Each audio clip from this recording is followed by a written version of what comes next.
Tá certo? Olá, boa tarde a todos e todas, né? Acadêmicos aqui presentes, nossos presidentes, público que veio aqui participar do evento, né? Então, estamos aqui para dar início, então, a uma das atividades do eixo Tecnologia Farmacêutica, né? Uma atividade educacional promovida pela Academia de Ciências Farmacêuticas do Brasil, no dia de hoje, então, 17 de outubro.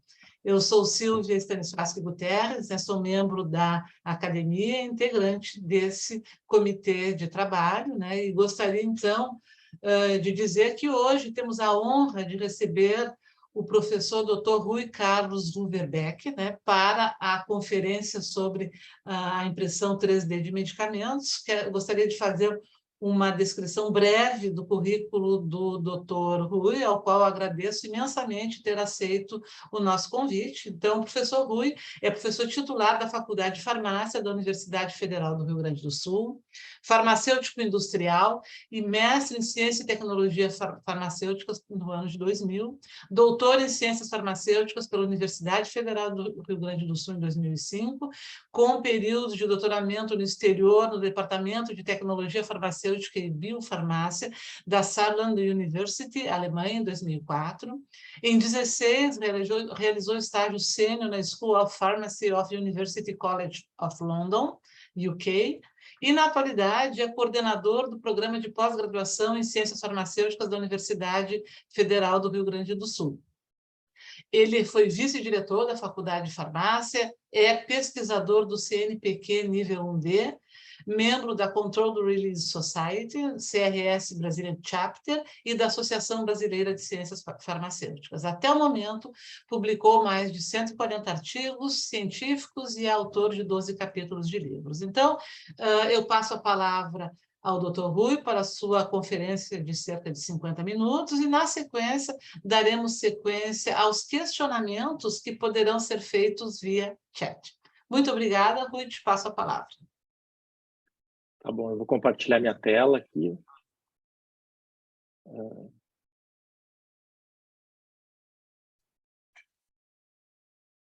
Conseguem, estão enxergando minha tela? Ainda não. Agora? Agora sim. Então tá. Boa noite a todos. Eu gostaria de agradecer muito o convite da Academia de Ciências Farmacêuticas do Brasil e também a professora Silvia Guterres, né, que me fez esse convite, que é uma honra estar presente aqui hoje para conversar com vocês e para apresentar o panorama atual e as perspectivas da impressão 3D de medicamentos. Nós estávamos falando agora há pouco, que é um assunto bastante atual, moderno e muitas vezes polêmico, mas a ideia é essa, né, justamente é apresentar e trazer uma discussão aqui para esse momento. Então, a impressão 3D ela é uma tecnologia de manufatura aditiva, né, conhecida como uma técnica para a construção de objetos layer by layer, camada por camada, a partir de um arquivo eletrônico.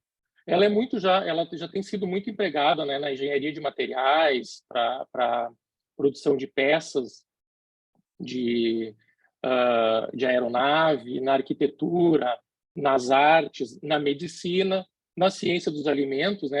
Quem nunca ouviu falar sobre a produção de carne por impressão 3D ou outros alimentos por impressão 3D, e também de medicamentos. A área de medicamentos talvez foi uma das últimas, agora que começou a ser explorada, o uso da impressão 3D. A grande vantagem da impressão 3D é justamente a sua versatilidade, né? A gente pode produzir objetos de diferentes formas, de diferentes tamanhos, de diferentes cores, preenchimentos, e esses preenchimentos, então, vão dar objetos de diferentes densidades, diferentes massas, e isso vocês já podem entender o quão importante é na área de medicamentos, como eu vou apresentar na sequência. Então, nós temos, né, hoje no mercado, nós temos aqui próteses, né, de membros inferiores e membros superiores, de membros superiores e inferiores, objetos de decoração, né, que podem ser produzidos em casa ou até mesmo por empresas, órgãos, né, órgãos artificiais, aqui nesse caso, como um modelo para estudo, né, existem já exemplos na medicina onde se pode utilizar imagens de órgãos e traduzir isso numa imagem digital, e então fazer a impressão até para que se possa estudar melhor um procedimento cirúrgico, né, que envolve algum risco maior. Depois nós temos os vestuários, né, as roupas, aqui esse tênis também ficou famoso, né, pelo solado impresso em 3D, e o medicamento, né, que eu vou falar mais na sequência. Então a gente tem assim que os nossos limites na impressão 3D hoje eles estão na resolução das impressoras, na disponibilidade das matérias-primas, então os tipos de materiais que nós podemos imprimir, né, principalmente aqui pensando na área farmacêutica, mas também pela criatividade e imaginação. Objetos que dificilmente a gente imaginaria como um objeto, como uma forma, como uma geometria para a administração de um medicamento. Então, hoje, com a imaginação, né, com a criatividade, com o uso dessa tecnologia, dessas técnicas, nós podemos atingir, nós podemos conseguir. Aqui eu trago, desculpa, algumas aplicações, né, para não entrar direto na área de medicamentos, mas as aplicações biomédicas da impressão 3D, todo mundo conhece, né? Uma área que utiliza bastante da impressão 3D é a área da odontologia. Nós temos aqueles aparelhos ortodônticos, né, que hoje estão em alta, e todos eles são produzidos, então, por impressão 3D, e isso permite que a cada intervalo de tempo, um novo aparelho, né, um novo dispositivo seja impresso e vá se ajustando ao longo do tratamento. A bioimpressão, né, que é uma outra área onde os pesquisadores então estão estudando a impressão com material vivo, né, com células, então na tentativa de reconstrução de órgãos, e projetos de preparação, de construção de próteses, né, e aqui principalmente eu já vi no mundo e felizmente encontrei aqui no Brasil também um projeto muito interessante que até gostaria de comentar um pouco mais, que é o projeto Mão 3D, né, de uma professora da Unifesp. E vocês sabem que a dificuldade das próteses para a criança é muito maior, né, porque as crianças elas crescem, então elas precisam fazer a adequação, né, fazer a troca da prótese sempre que necessário. Então, elas têm um alto custo, e esse projeto é um projeto de extensão, então, que ele fornece as próteses, né, para tornar a vida das crianças, né, mais confortável e dar um pouco de alegria para elas, porque elas podem escolher a cor da prótese, qual é o enfeite que vai ter, qual é a decoração da prótese.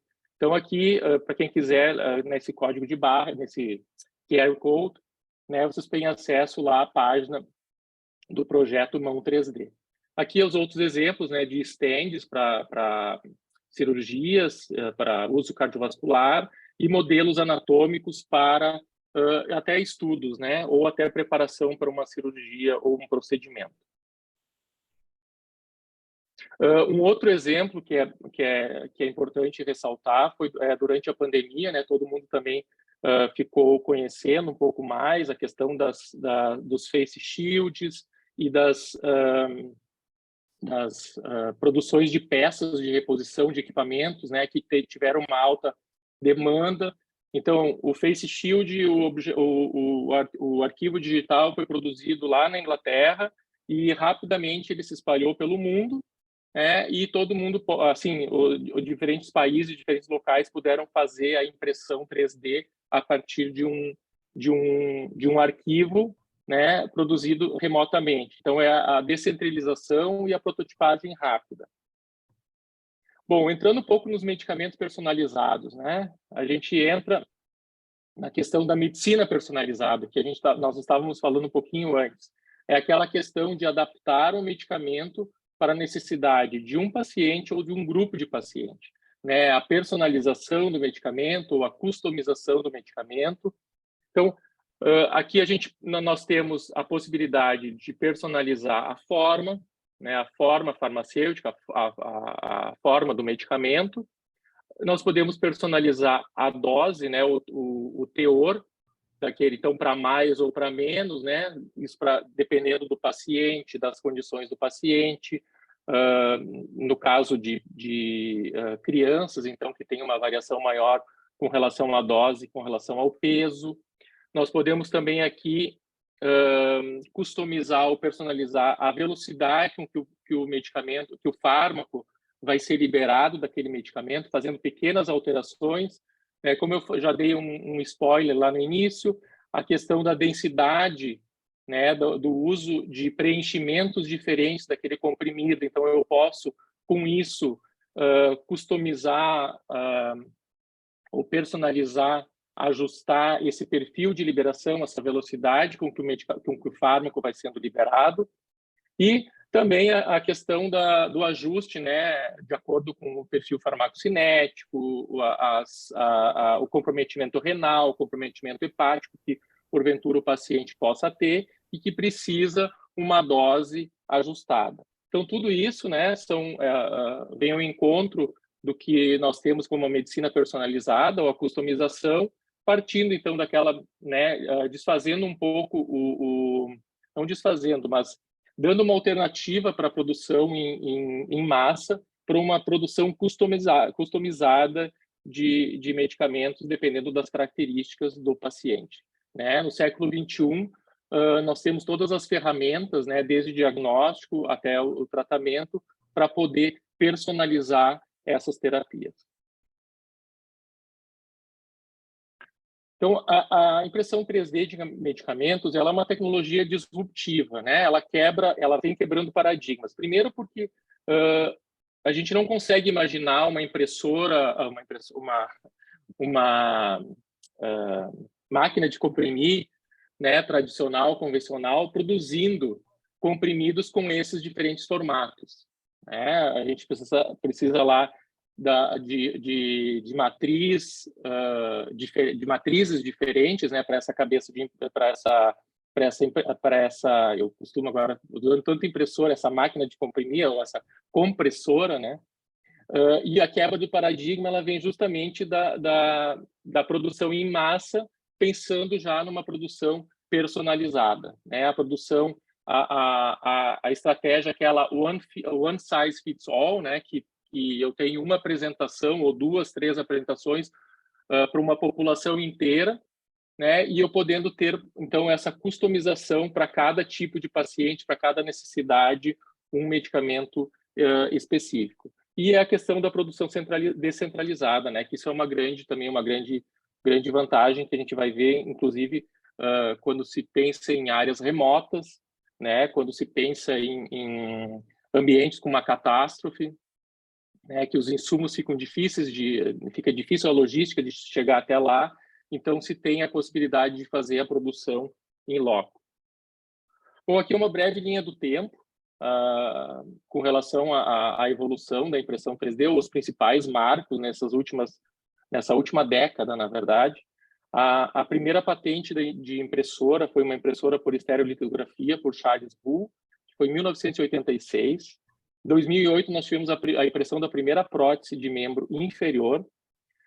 E em 2014, ou seja, há menos de 10 anos, o primeiro artigo, né, publicado empregando a impressão 3D. Aqui ainda não era nem usado um fármaco, era usado uma substância fluorescente como um modelo, mas foi a primeira menção a essa produção por impressão 3D.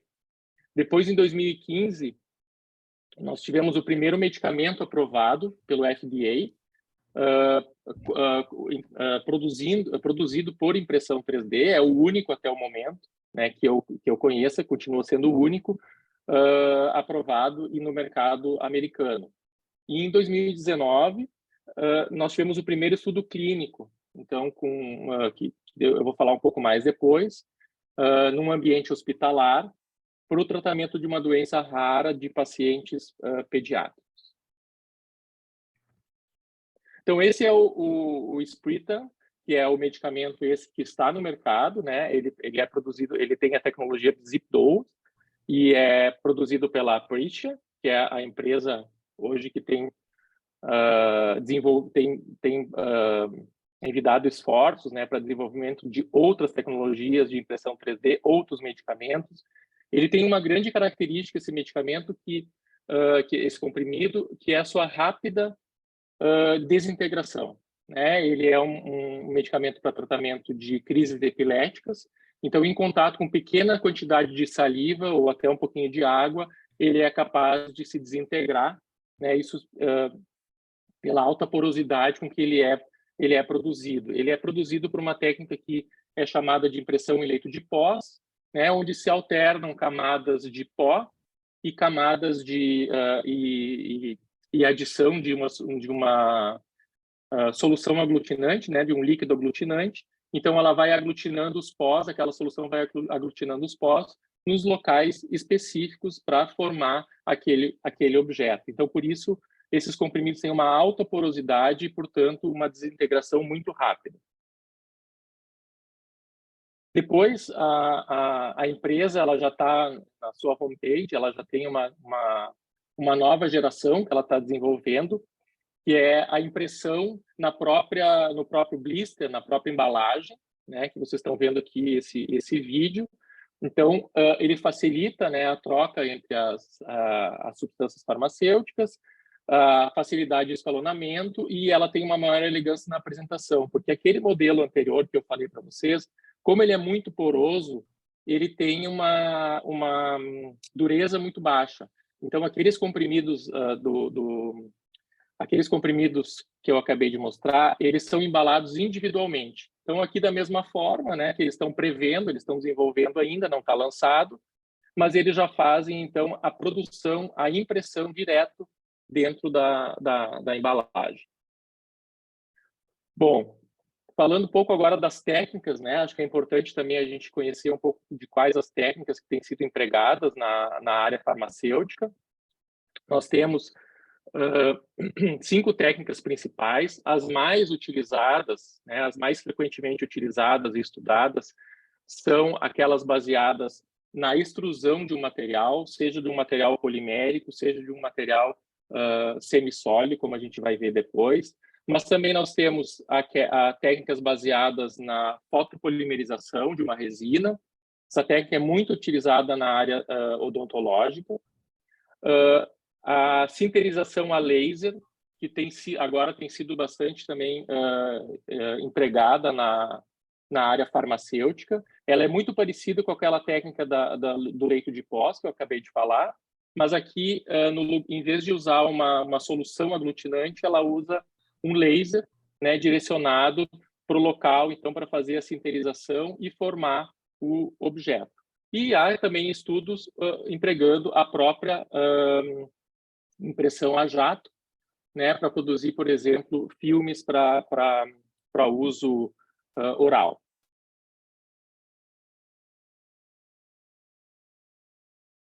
Bom, falando um pouco dessa técnica da modelagem por fusão e deposição, ela foi objeto daquele primeiro artigo em 2014, né, na produção de comprimidos. Ela se baseia, ela é uma das mais difundidas, até porque ela é muito utilizada no cotidiano por algumas pessoas, né? É aquela técnica que utiliza filamentos. Então, aqueles filamentos são produzidos por extrusão a quente, e depois esses filamentos então, são alimentados na máquina de comprimir e formam o medicamento.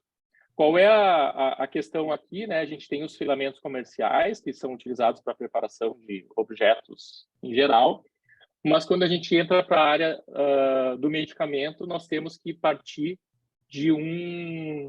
nós temos que preparar um filamento que contenha já o fármaco e contenha materiais, né, preparados com materiais adequados para a utilização como medicamento em humanos. ou em animais, o que for, mas tem que ser material biocompatível, biodegradável, e aí é a grande questão.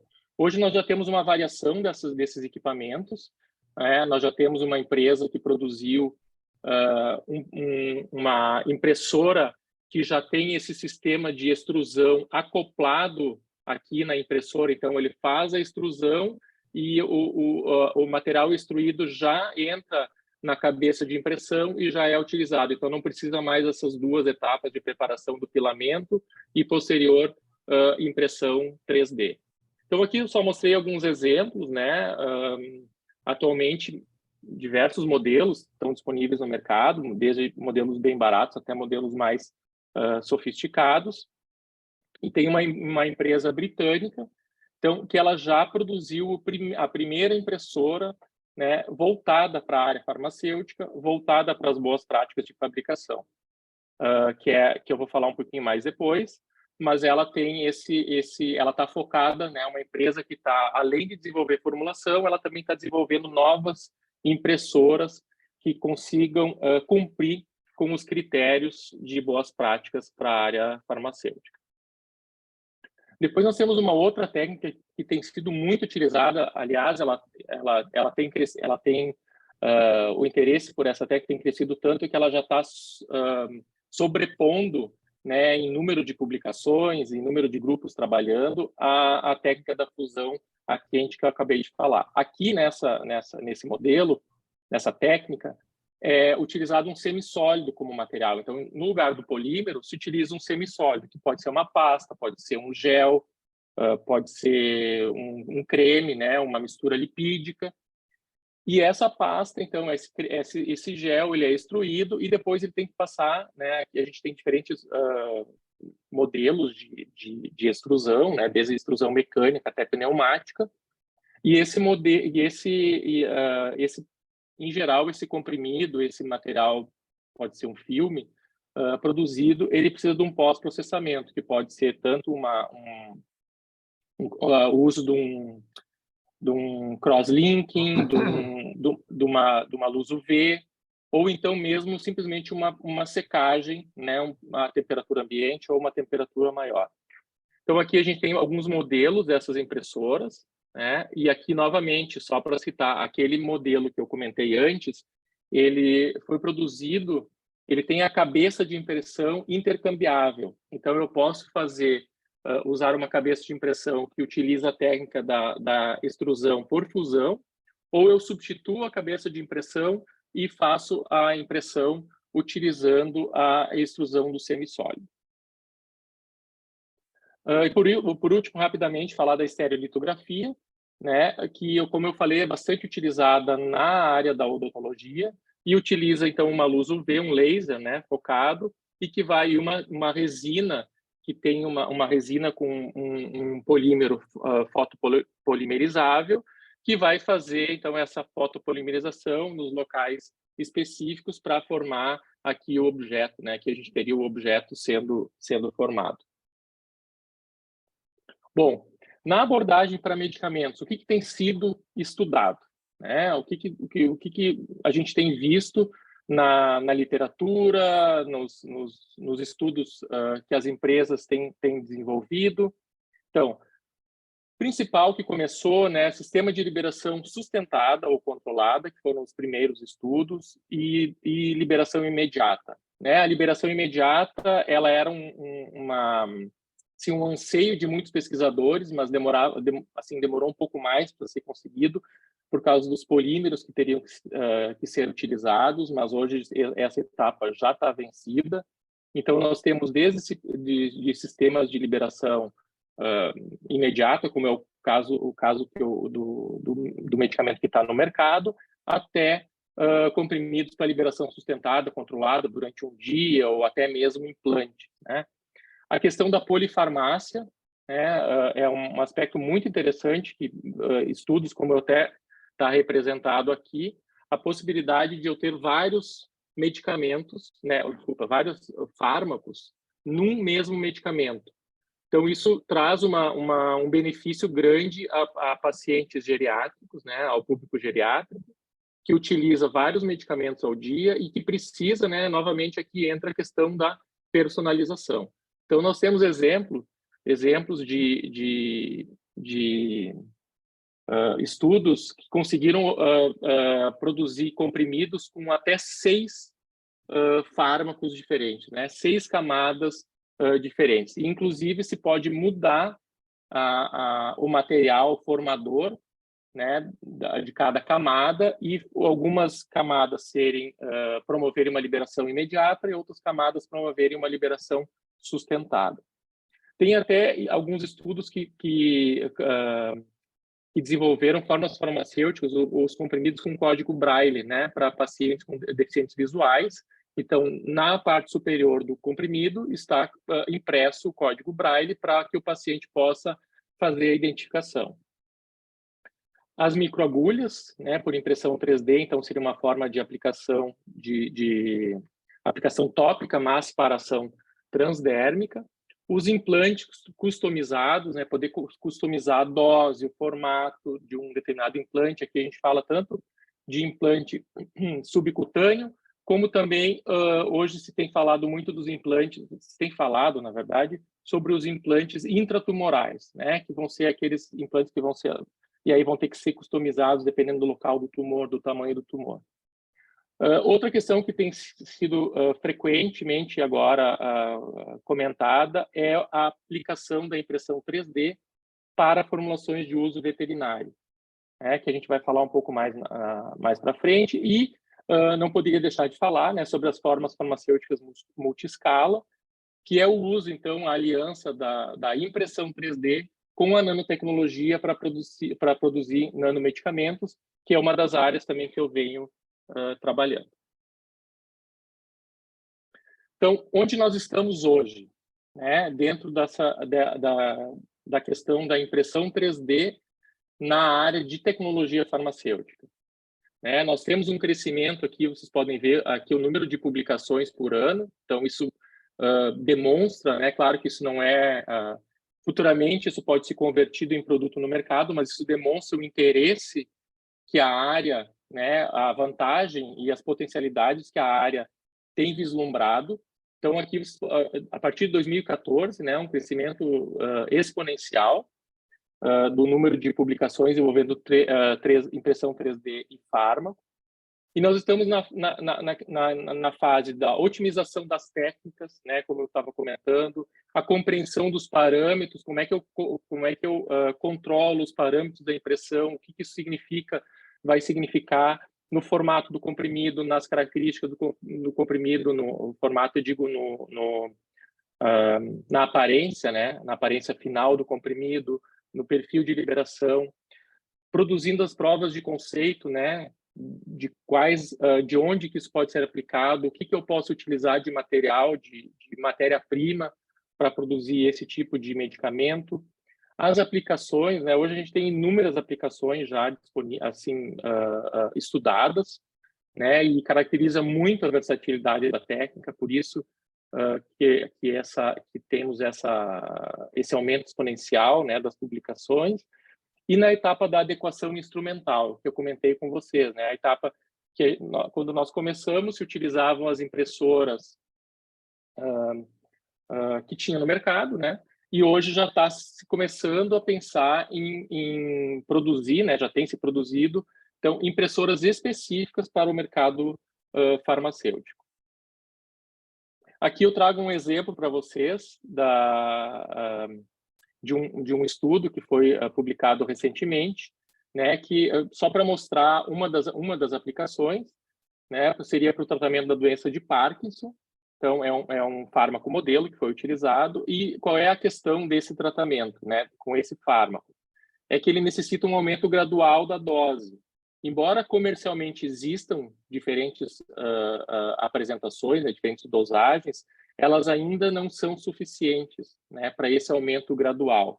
Então, aqui, nesse estudo, foi proposto um número muito maior, né, de doses dentro do intervalo. Esses pontos, quando tem o asterisco aqui, são aquelas formulações que não estão disponíveis como especialidade farmacêutica, e depois um estudo, avaliando um estudo em animais, então verificando que ele tem a mesma, né, o comprimido impresso tem a mesma biodisponibilidade que o comprimido produzido, né, pela indústria farmacêutica, de uma forma não personalizada.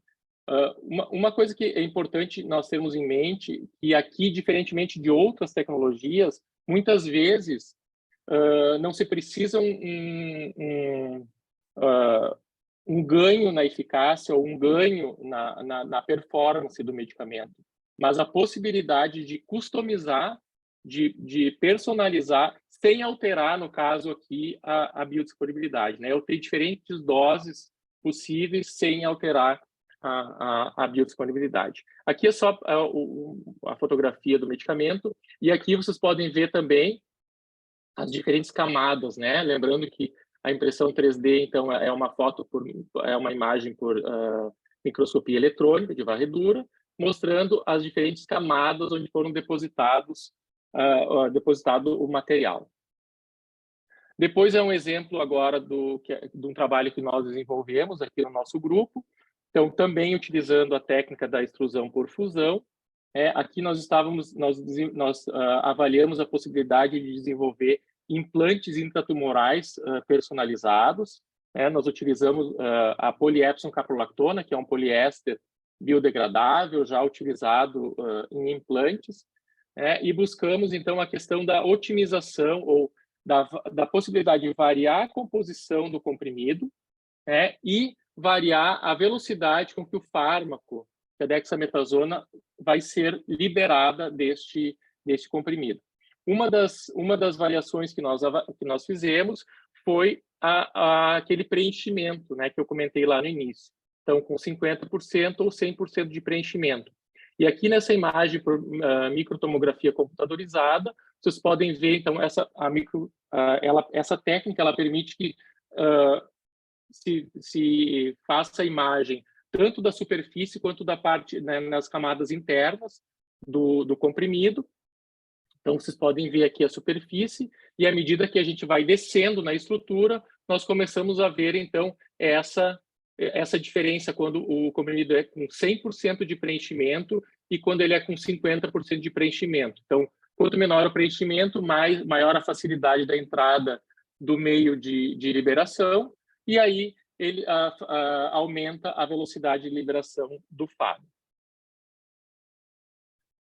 Mas também, como eu falei, né, não só de liberação controlada, né, que vive a impressão 3D atualmente, mas muito tem se focado na liberação imediata, né, justamente para pacientes pediátricos, pacientes geriátricos. Aqui, novamente, né, só mostrando que a FDM, que é aquela técnica de a quente, é uma das mais empregadas, né? Diferentes estratégias podem ser utilizadas, diferentes materiais poliméricos têm sido empregados tanto para fazer essa liberação imediata por desintegração, por inchamento, ou simplesmente por difusão do fármaco. Então, é uma técnica que também tem sido muito explorada, né? E é o caso, né, o exemplo que a gente tem já no mercado. Bom, depois eu queria falar também, mostrar para vocês aqui o exemplo daquele estudo clínico que foi feito. É um estudo clínico pequeno, né? É uma doença rara, uma doença metabólica rara, a leucinose. Foram 4 pacientes pediátricos, eles foram estudados durante 6 meses e foi avaliado tanto a aceitação do medicamento impresso, diferentes, aqui está o exemplo assim, de diferentes tamanhos, então variando a dose, né? Conforme o tamanho varia a dose, e diferentes cores, e foi feita, então, essa avaliação. No final do estudo, o que os pesquisadores encontraram? Que a melhor aceitação era para os comprimidos, né, impressos na cor laranja e com sabor laranja. Todos eles tinham um sabor também, um sabor laranja, né, que era para pacientes pediátricos. E com relação a eficácia, né, do tratamento para manter a concentração de isoleucina no plasma, no sangue, eles tiveram a mesma eficácia, ou seja, conseguiram controlar, né, dentro da janela terapêutica aqui a concentração do fármaco, tanto aquele o printled, né, que seria o imprimido, quanto a cápsula de preparação extemporânea. Então, aqui falando da aplicação por via tópica, né, que é também uma aplicação que tem sido buscada nos últimos anos. Aqui a gente pode ter, recentemente nós fizemos uma revisão sobre o uso dessa via, mas eu gostaria só de citar um exemplo em particular. A gente tem aqui desde preparação de filmes, de scaffolds, de microagulhas, me fugiu o termo agora, de dressings, curativos, né? Desculpa, me fugiu o termo. Os curativos para, por exemplo, para cicatrização de feridas. Então, a gente tem a aplicação na cicatrização de feridas, tratamento da acne, dor, né? Até uso cosmético para anti-rugas.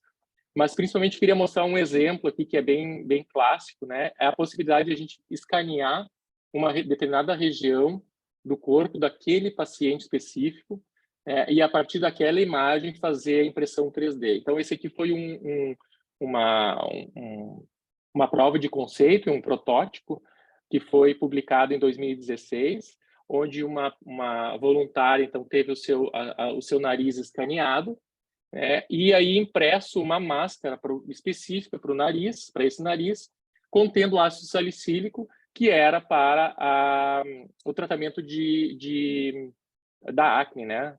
Tratamento da acne. Então, para uso noturno, né? Ao dormir, então, ela podia usar a máscara para o nariz, preparada especificamente para ela.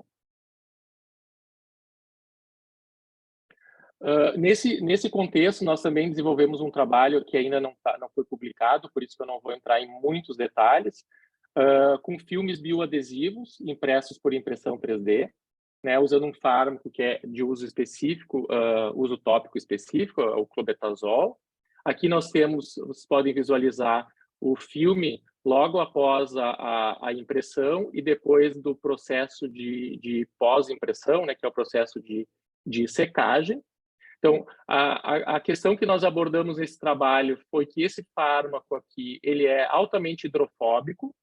Então, com a ajuda, né, da professora Monique Deon, que ela é expert na parte de sílica mesoporosa. Então, nós fizemos a incorporação desse fármaco em sílica mesoporosa, e isso permitiu preparar filmes hidrofílicos a partir de um fármaco hidrofóbico, né, com um bom perfil de liberação, aqui até 10 horas, né, e a próxima etapa é avaliar como que vai se dar a influência desse nanomaterial, né, mesoporoso na pele, no perfil, né, de permeação e penetração cutânea. Depois, um outro exemplo é a aplicação para medicamentos veterinários, né? Aqui, como eu falei para vocês, é uma área que é muito interessante a ser explorada pela impressão 3D. Tem uma aluna, a Júlia Leão, de mestrado agora voltada para esse estudo, para esse foco, a colaboração do professor Diego Fontana, de Andrade, que tem experiência também no desenvolvimento desenvolvimento e avaliação de produtos veterinários. E aqui a gente pensa que nós temos uma grande, né, na área veterinária, principalmente de animais pet, nós temos grande variação de peso, né, entre os animais, entre as raças, entre as espécies, e muitas vezes nós precisamos ajustar a dose do fármaco para essas variações, né, para cada peso específico. Então, vem aí a vantagem da customização da dose pela impressão 3D. E também a customização do formato, né? Aqui nós estamos preparando comprimidos mastigáveis, né? Gomas mastigáveis, e que nos permite, então, preparar em formas diferentes, tentando, né, uma maior adesão do paciente ao tratamento. E essas abordagens, então, elas evitam, né, que se divida medicamento, que se divida comprimido, a superdose ou dose abaixo, né, dose muito baixa, contaminação cruzada pela manipulação de pós. Depois, eu gostaria de também falar da impressão 3D de nanomedicamentos, né, que é uma área que vem trabalhando e que, na verdade, despertou, né, foi o primeiro trabalho que nós realizamos. Em 2021, nós fizemos um levantamento na literatura, vocês podem ver que o perfil de interesse também, ele acompanha, né, no geral, o interesse pela impressão 3D, mas aqui voltado para a aliança entre a impressão 3D e os nanomateriais, né, que vão desde nanomateriais para engenharia de tecidos, com atividade antimicrobiana, por exemplo, para enxertos ósseos, como drug delivery, como materiais teranósticos, né, produtos teranósticos e estímulo responsivos. Então, novamente, nós temos aqui a extrusão por semissólido e a extrusão a quente como aquelas mais estudadas, né, nessa área.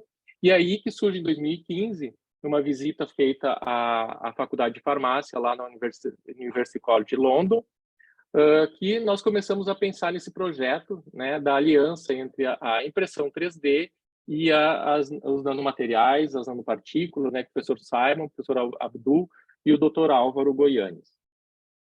Então, aqui só fazendo, não vou entrar em detalhes sobre nanocarreadores, mas nós temos trabalhado com 2 tipos de nanocarreadores, orgânicos e inorgânicos, né, porque acho que os 2 apresentam grandes vantagens, um pela sua biodegradabilidade, compatibilidade, né, e o outro pelas propriedades de mecânicas, as propriedades térmicas, né, que podem proteger fármacos instáveis.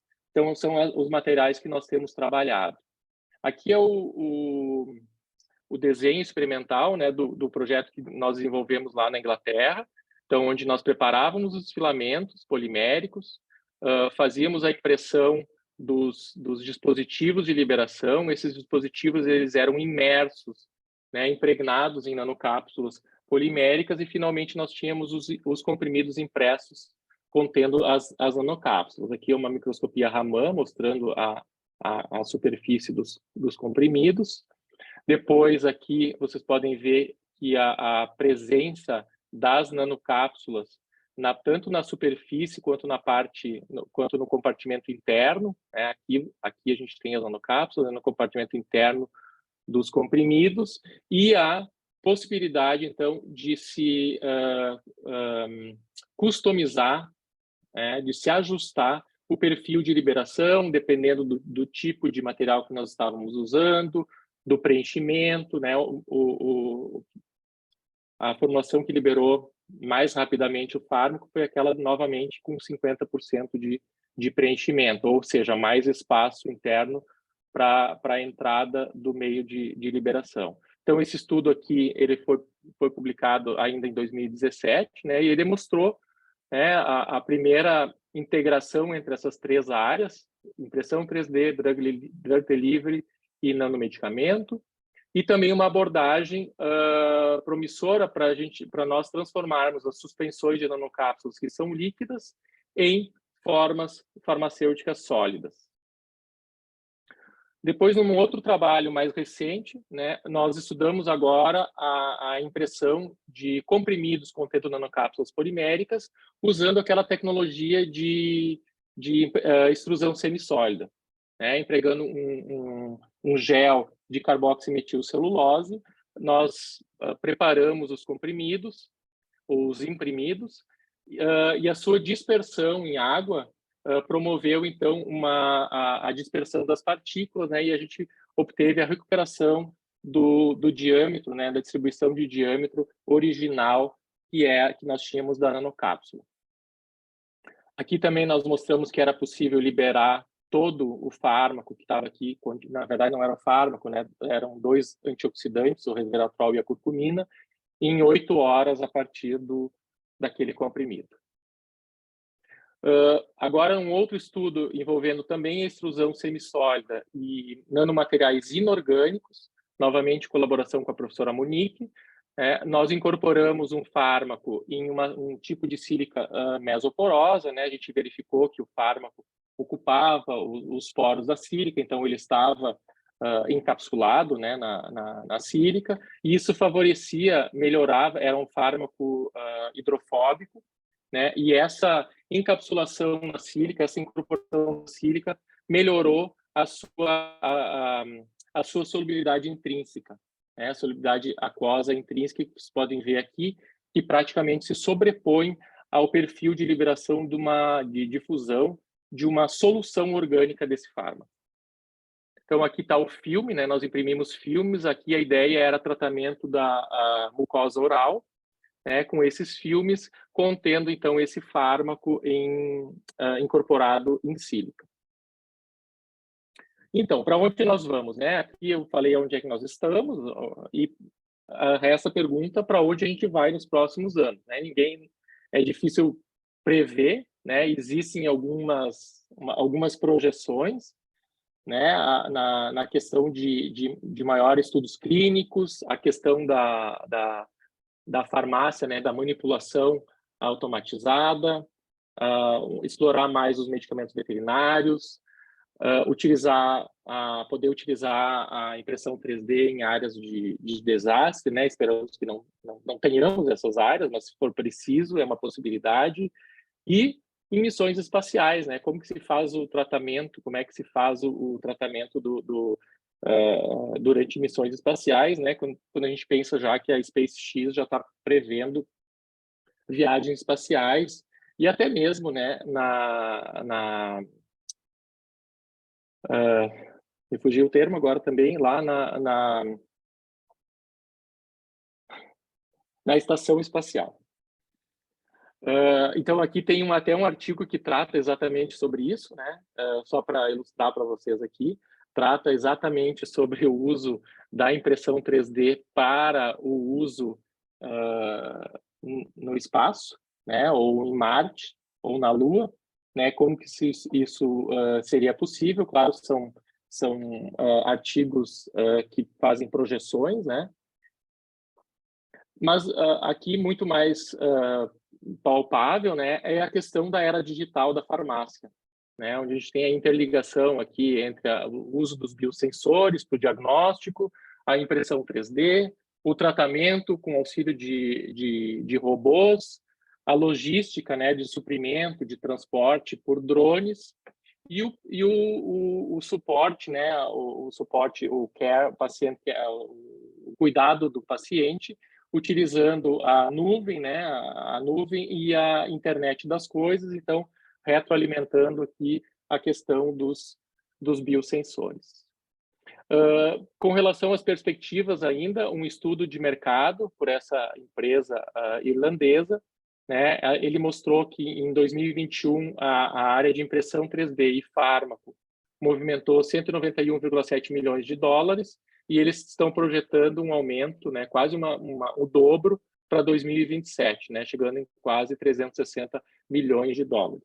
Hoje nós temos 4 grandes empresas que estão voltadas para a área de medicamentos impressos por 3D, a Aprecia, né, que eu falei antes, que é o que tem no medicamento no mercado, a própria Merck, que tem um departamento exclusivo, né, trabalhando com a impressão 3D de medicamentos, uma empresa chinesa que agora, inclusive, conseguiu aprovação do FDA para a realização de um estudo clínico para um medicamento para o tratamento da artrite reumatoide, e a Fabrix, que é a empresa inglesa que eu comentei, que, além de desenvolver formulações, também desenvolve as impressoras. Aquela impressora que eu mostrei anteriormente, né, que é chamada de MedMaker, que foi a primeira impressora, então, que atenderia às boas práticas de fabricação de medicamentos.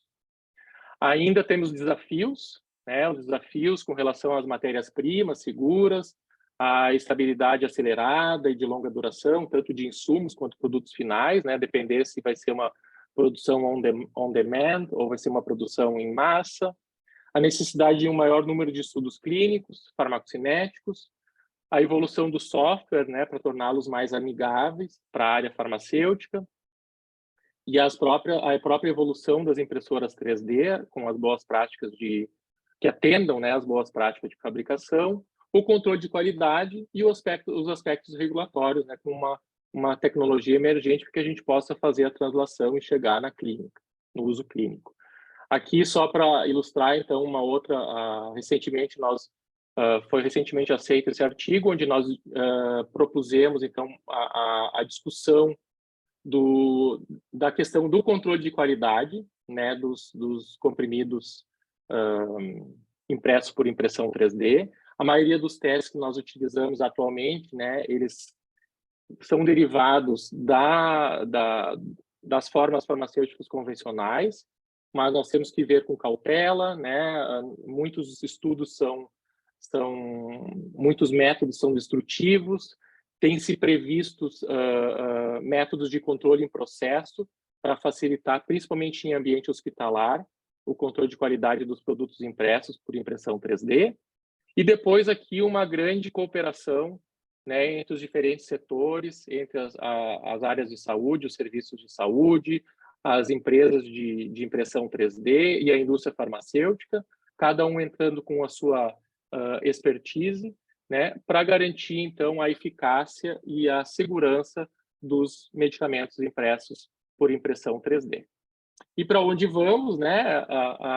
Aí fica muito mais difícil, mas aqui eu só trago um outro artigo que traz essa discussão, né? Que poderia se fazer, então, usar cada vez mais, né, a ciência da computação, então, para essa farmácia digital. Eu agradeço muito, novamente, o convite, né? Agradeço aos órgãos de fomento, né? A FAPERGS, a CAPES, CNPq, que sempre nos auxiliam, né? Nos financiam os estudos, e aos estudantes, né? E colaboradores, que são fundamentais para que esse trabalho avance. Muito obrigado, e eu fico à disposição para os questionamentos.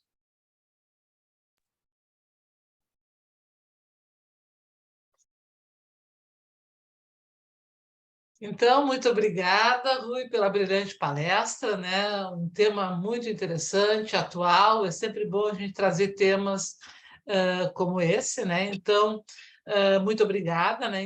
Em nome da academia.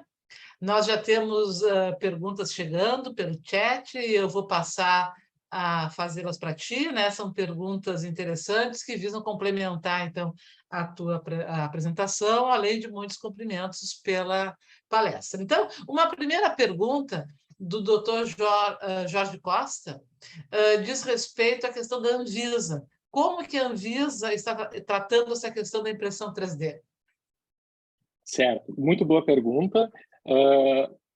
O que tem, a Anvisa, nós não ouvimos ainda, até eu tive num evento na Fiocruz agora, faz umas 3 semanas, onde a gente até discutiu, né, essa questão, mas nós não temos uma movimentação da Anvisa, não vemos uma movimentação da Anvisa até este momento. O FDA, na verdade, o FDA, ele tem recentemente ele publicou na verdade, é um protocolo, né, para avaliação, para registro, mas é de dispositivos biomédicos, não é nem específico para medicamentos, né, impressos, só para dispositivo, por exemplo, os stands ou outros dispositivos.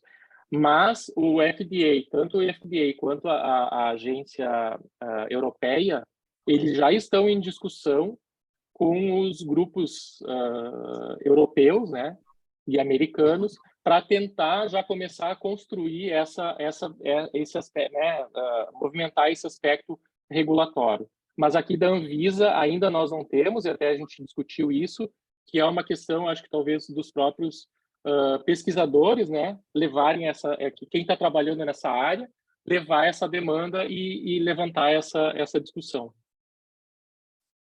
Obrigada, Rui. Mais perguntas e cumprimentos chegando, né? O próximo questionamento, né, é da colega Adriana Pullman.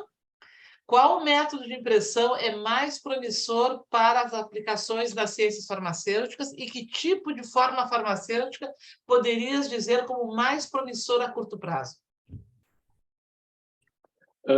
Oi, Adriana. Eu acho que assim, até pelo que tem se visto, a extrusão de semissólido eu acho que é é a mais promissora, né? Eu acho que ela tem essa, eu não acabei não comentando lá na hora que eu apresentei, mas ela tem a grande vantagem, não usa temperatura, né? É uma técnica que, assim, dependendo do tipo de gel, até pode-se usar uma leve temperatura, mas em geral pode ser feita a frio, isso facilita bastante, né? Em geral não precisa usar solvente orgânico, então eu acho que, e eu vejo um movimento, porque essa técnica ela veio da bioimpressão, e a bioimpressão ela já está um pouco assim, em termos de materiais, ela já conseguiu evoluir um pouco. Então eu acho que isso já foi uma etapa que a farmácia já conseguiu ultrapassar, né? Então eu vejo ela como mais promissora. E com relação à forma farmacêutica, Adriana, eu acho que não adianta, né, a gente negar que comprimido é o preferido de todos, né? Mas eu acho que a questão do uso tópico também tem uma boa, dos filmes, né? Acho que também pode ter uma boa aceitação. Obrigada, Rui. Questões seguem chegando, né? A próxima é com relação à distribuição do medicamento, se ela é melhor, né, dos impressos ou equivalente aos comprimidos convencionais. Quem fez essa pergunta foi a Raquel Elisa da Lopes. A distribuição, eu imagino que seja a distribuição no medicamento, né? Não é a Uhum. distribuição, Sim, a eu acho que é a biodistribuição, no biodistribuição, né? medicamento. É a biodistribuição, Silvia, tu acha? Não, eu acho que é, eu Não, acho que é a distribuição, né? pois Uhum. é, Do medicamento no organismo, eu imagino, né? no organismo.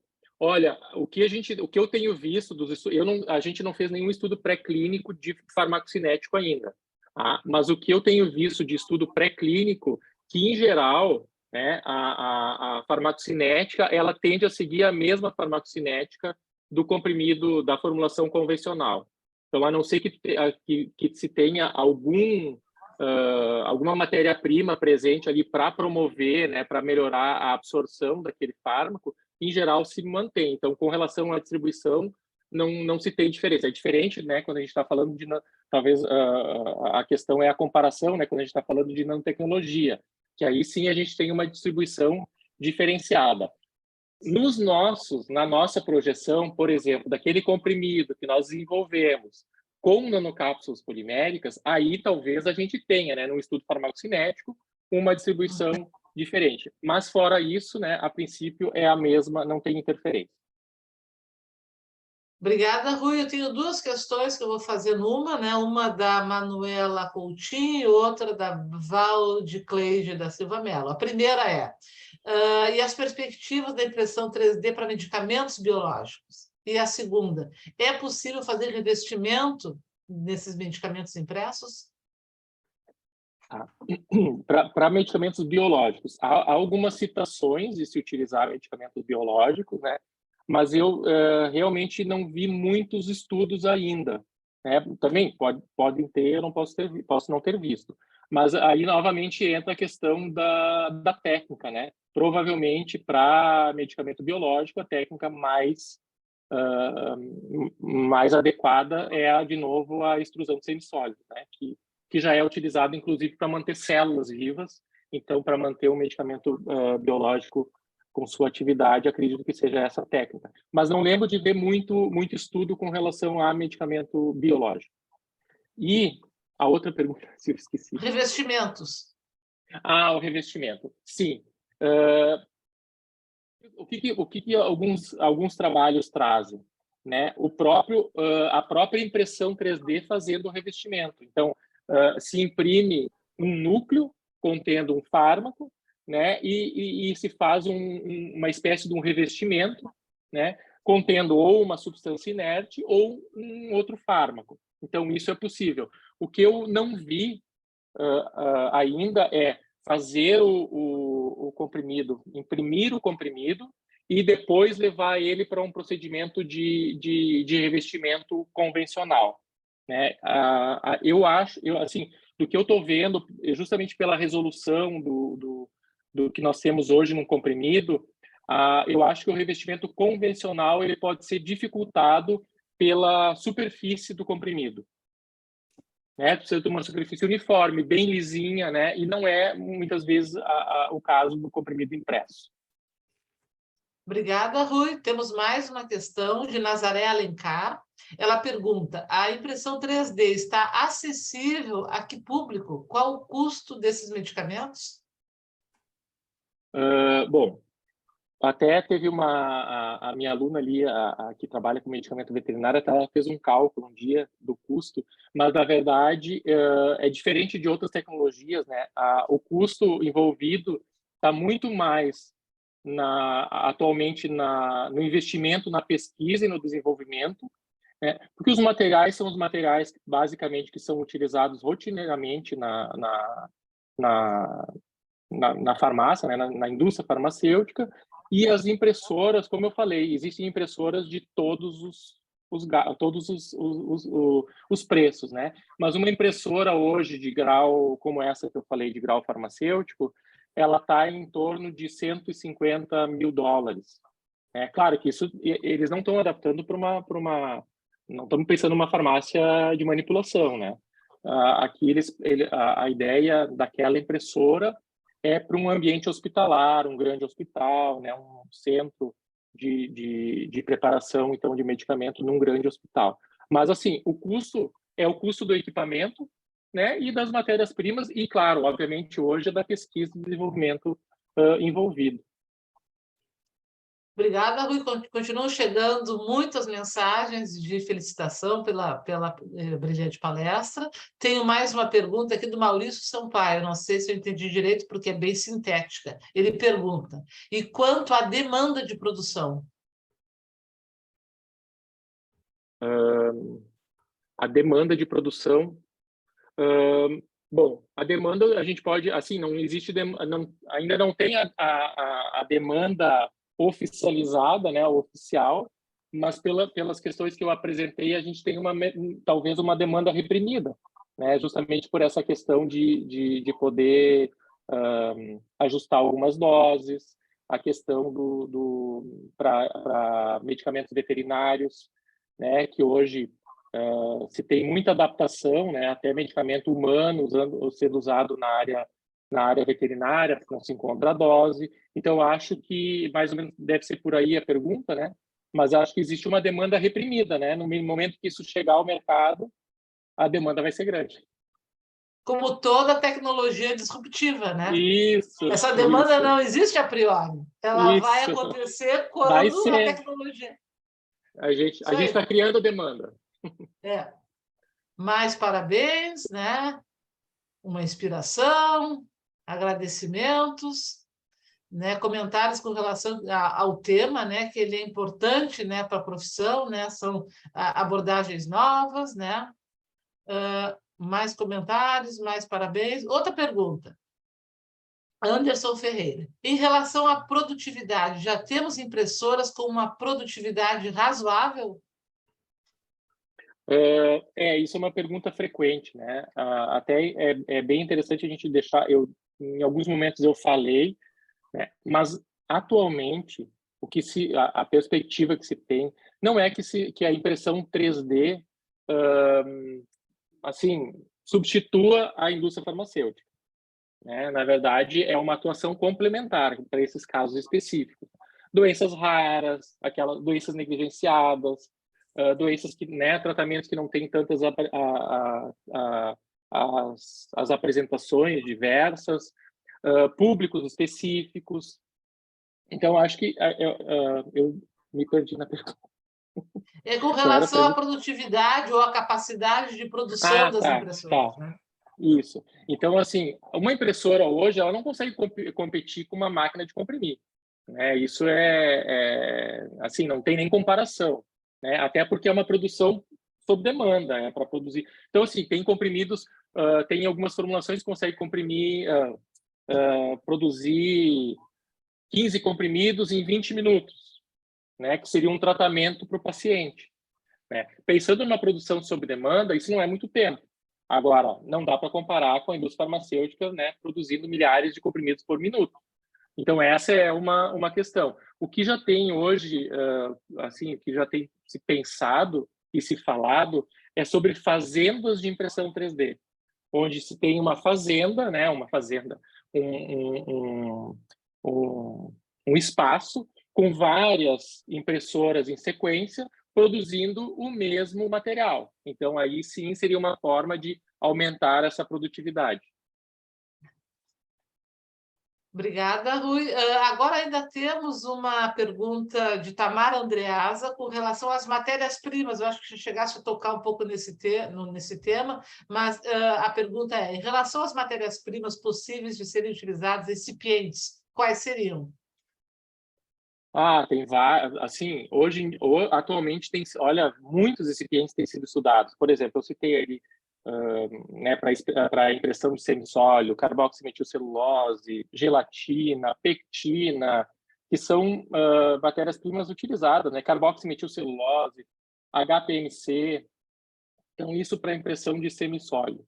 Para a impressão utilizando a extrusão a quente, né, que utiliza geralmente um polímero, então, toda a linha de eudragides, né, os polimetilmetacrilatos, toda a linha os poliésteres são utilizados, os copolímeros de PVP, né, Soluplus, Colidon, Colifor. Então, assim, as matérias-primas que atualmente têm sido empregadas pela indústria farmacêutica também. Obrigada, Rui. Aí, numa questão com relação ao controle de qualidade, como é feito? Essa pergunta é da Audrey Saito. Tá. Como eu comentei ali no final, né, a gente tende a pegar o modelo de controle de qualidade que é utilizado para medicamentos convencionais e começa a aplicar, né, para medicamento impresso. E o que a gente discutiu nesse artigo que eu comentei é justamente isso, assim, de ter um olhar crítico sobre o que é realmente, o que é aplicável, né? O que é racional aplicar. Por exemplo, tu não vai pegar um comprimido de polímero, né? Que é um comprimido duro, e vai, né? Ele não é um compacto de pó, né? Ele é um arranjo, camada por camada ali de polímero. Então, fazer a dureza não tem, né? Assim, tem que pensar em quais as técnicas deveriam ser aplicadas. Então, é mais ou menos nesse sentido que a gente escreveu esse resumo. Mas o mais importante, o que tem se discutido é com relação à personalização, né? Está produzindo pequenos lotes ou poucas unidades para um determinado paciente. Então, a questão é controle de processo. Como seria o controle de processo? Uma das impressoras essas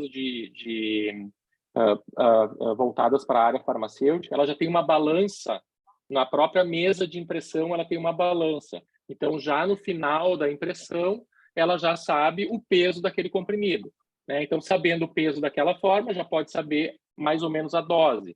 Mas também tem se explorado muito técnicas não destrutivas para avaliação do teor, como, por exemplo, infravermelho próximo, Raman, né? Existe hoje algumas técnicas de Raman e até pequenos equipamentos de Raman que podem ser utilizados para determinação do teor, né, do fármaco nesse comprimido. Então, são possibilidades, né, que têm sido levantadas e estudadas. Obrigada, Rui. Chega mais uma pergunta, Júlio Gomes.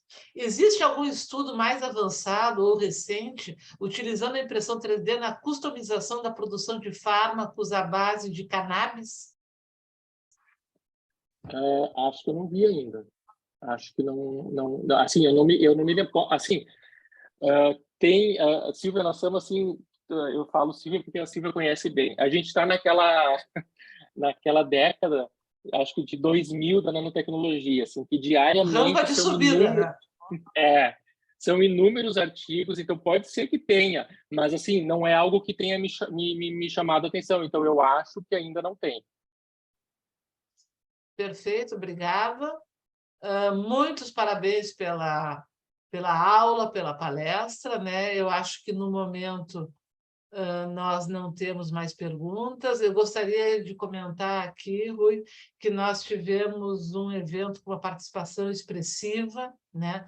Tanto de acadêmicos e acadêmicas, né? Presidentes honorários de honra, o nosso presidente, acadêmicos e acadêmicas, um público bastante abrangente. Então, foi um evento de muito sucesso, a gente pôde ver pelas inúmeras questões que apareceram no final, sem dúvida, né? É um tema muito recente, que ainda será trazido aqui com certeza, porque a academia precisa trazer as atualizações a respeito, como tu acabaste de dizer, a cada momento mais novidades aparecem, então é uma tecnologia disruptiva, né?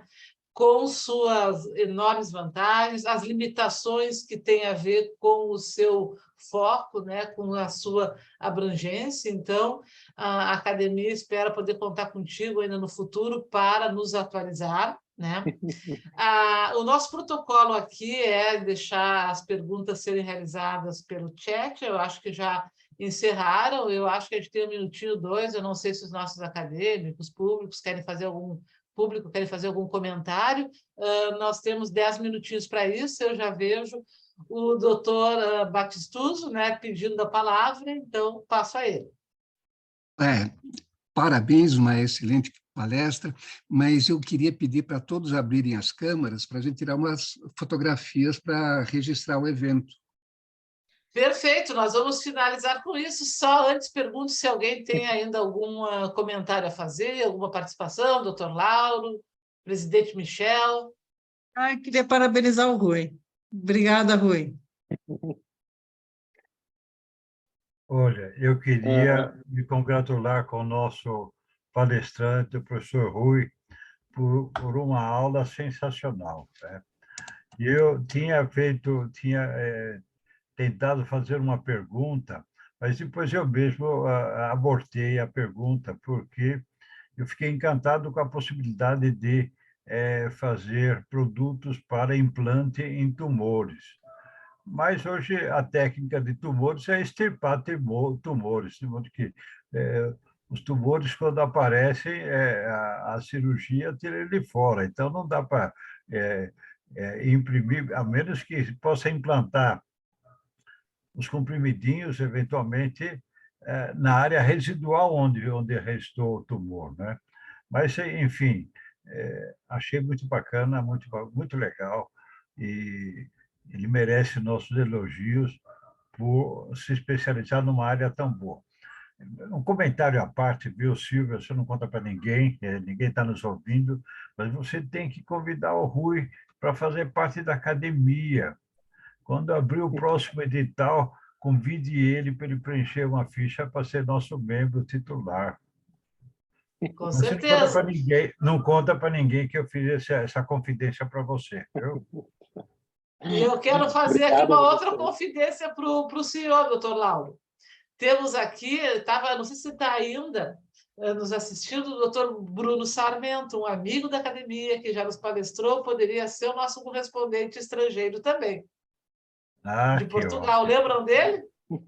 Isso. Faça a indicação ao nosso presidente Michel. Com certeza já serão 2 agora, então. Ela já fez e eu tenho isso anotado. As 2, isso é verdade. eu apoio. Gente, eu não sei se alguém vai fazer mais um comentário, mas eu gostaria de agradecer, né, a todos também pelo convite. Como eu falei no início, é uma honra, né, estar aqui hoje diante de tantas pessoas importantes da nossa área.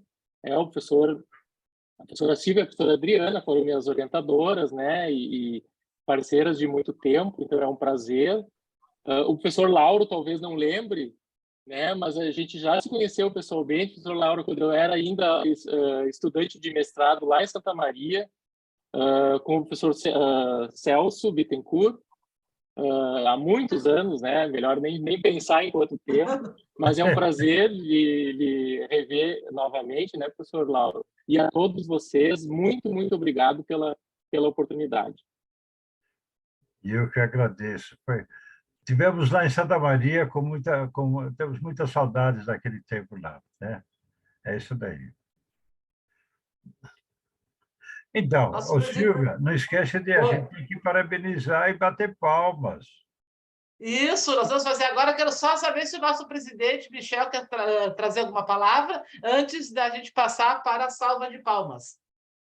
Eu já tinha me manifestado no chat, mas vou falar assim pessoalmente que eu agradeço tanto a você pela brilhante coordenação, de ser muito querida aqui entre nós, e ao Rui, foi uma excelente palestra.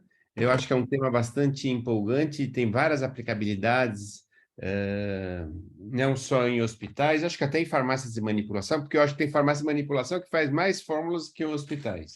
Então, eu acho que vale a pena a gente pensar nisso de forma muito... eu acho que foi muito interessante, muito interessante.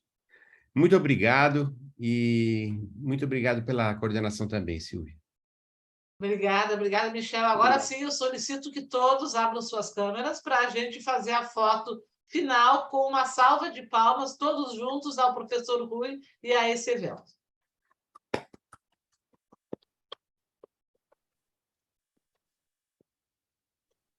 Foi feita a foto? Será, Sibeli? Sim. Fiz. Está Feita? feito. Fiz. Então, com isso, gente, agradeço a todos, foi um prazer, foi um evento fantástico, né? Nós temos que dar continuidade, né, a esse plano, nessas atividades educacionais da academia, trazendo sempre as novidades e a gente compartilhando um momento juntos. Então, com isso eu encerro, dando boa noite a todos. Boa noite. Boa noite. Boa noite, boa noite. Grande abraço, Rui. Saudades e Abraço, professor. Isso aí.